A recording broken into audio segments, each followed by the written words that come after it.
Days at FORCADOS, Chapter 4.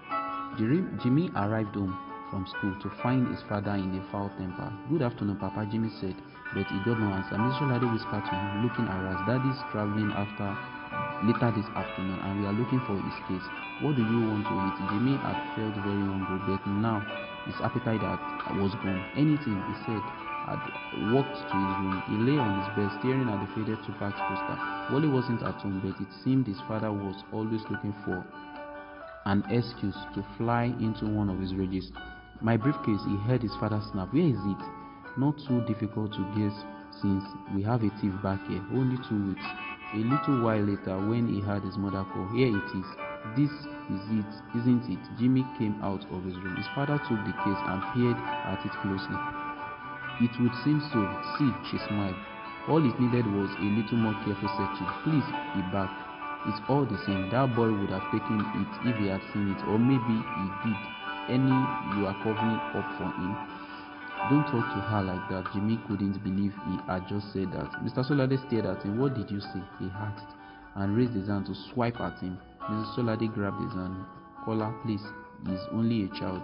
She said. For a few moments, his parents glared at each other, breathing hard.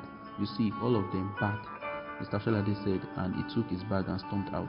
"Bye-bye," Jimmy muttered under his breath and went back to his room. A few moments later, Jimmy stared outside through the window. He saw his parents talking earnestly in front of the house. As the father entered the car, the mother gently touched his cheek.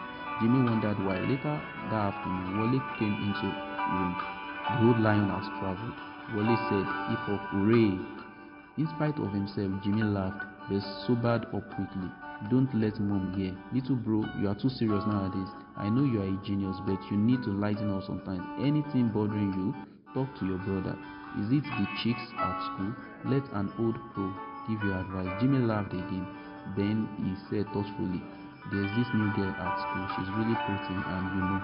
"Ah, trust my bro," Wally laughed, and Jimmy thought he looked more like his old self before the bad times. He watched as Wally changed his shirt. "Where are you going?" Jimmy asked. "Nowhere, James.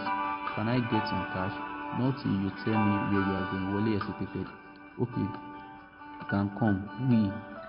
But just keep your mouth shut and don't ask questions." It sounded rather ominous, but this was a rare opportunity to spend time with his older brother, especially while he seemed to be in such a good mood. They set off that evening and eventually arrived at a dead-end street with several uncompleted buildings. Presently, a man came out of one of the buildings, making furtive gestures with his hand. "Wait," Wally said. He strolled nonchalantly towards the man. The man and Wally spoke for a little while in whispers. There seemed to be a quiet exchange, so quick no one would have noticed, between the man's rapidly moving hands and Wally's. The man gave Wally a thumbs up and disappeared back into the building. Then Wally walked back to Jimmy, stuffing a small nylon bag into his pocket. "What was that?" Jimmy asked. "Forget it, let's go and have fun." They went into a bar. It was on the ground floor of a block of crammed, evil-smelling apartments. The place was dark and crowded, and Nigerian pop music was blasting from the speaker. Wally greeted a group of young men sitting at a table. They were surrounded by bottles of Star and Gouda beer and Spondron rum. "Hey, you," said Wally, giving slapping handshakes all around. "Who is this?" A rat-faced young man snapped, glaring at Jimmy. "Relax, it's my brother." Jimmy gave all his sleeping handshakes too, trying to hide his nervousness. One of them, a man with a straight one face and chest, spiking dreadlock, studied Jimmy a moment before declaring, "Hey, a brother of Wally is a brother of mine. Drinks?" Jimmy wanted to say he didn't drink, and then he thought of his father and how angry he would be if he could see him now. He sat down beside a man with bloodshot eyes who was staring vacantly into the space and accepted the beer. "Smoke?" "Smoke?" Sad rat face, thrusting out a pack of cigarettes. "I don't," Jimmy began. Rat face laughed loudly, and Jimmy felt embarrassed.